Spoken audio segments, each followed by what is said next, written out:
Hi hi hi hello all welcome back to our channel Ashwini clinker. నేను మీరు మీ భ్రమరాని. ఎలా ఉన్నారు అందరూ బాగున్నారా? అయితే బాగున్నారని కోరుకుంటున్నాను. సో ఈ వీడియో చూసే ముందు అంతకన్నా లైక్ చేయండి, షేర్ చేయండి, సబ్స్క్రైబ్ చేసుకోవడం మాత్రం మర్చిపోవకండి.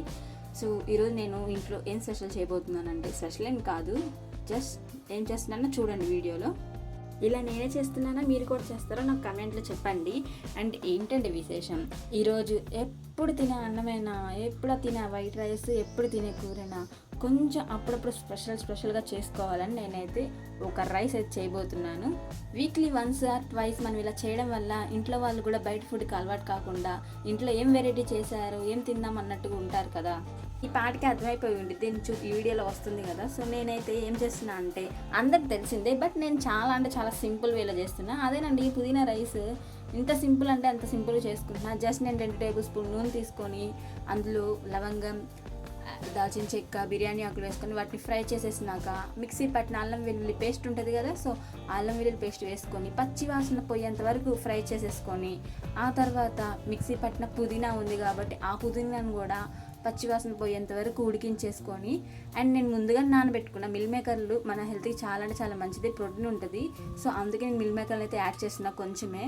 సో పక్క గోంగూర కర్రీ అయితే రెడీ అవుతుంది. సో కాంబినేషన్ బాగుంటుందని పుదీనా రైస్ చేద్దామని ఐడియా కూడా వచ్చింది. సో అందుకే చేస్తాను. ఇంకా పుదీనా మిల్ మేకర్లు వేసినాక వాటిని కాసేపు ఉడికించుకొని, ఆ తర్వాత ఇంకా ఇసురు పెట్టుకుంటాం కదా, ఎసరు. సో ఎంత బియ్యం తీసుకున్నానో అంత బియ్యానికి నేను పెట్టుకున్నాను. సో నేను ఒక గ్లాస్ తీసుకుంటే 3 గ్లాసెస్ వాటర్ పోసుకుంటాం కదా, సో అలా ఆ క్వాంటిటీతో తీసుకున్నా.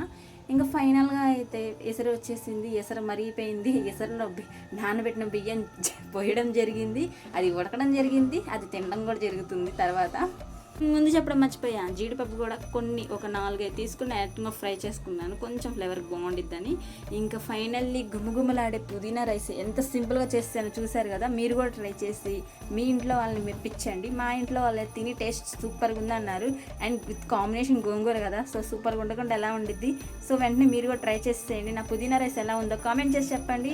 నాకైతే చాలా అంటే చాలా టేస్ట్ అయితే సూపర్గా ఉంది, చాలా బాగుంది. ఇంత సింపుల్గా చేసుకోవచ్చు. దాంట్లో వెజిటేబుల్స్ కూడా యాడ్ చేసుకోవచ్చు, క్యారెట్, లైక్ బంగాళదుంప అలాంటివి. నేనైతే సింపుల్ చేసుకున్నా.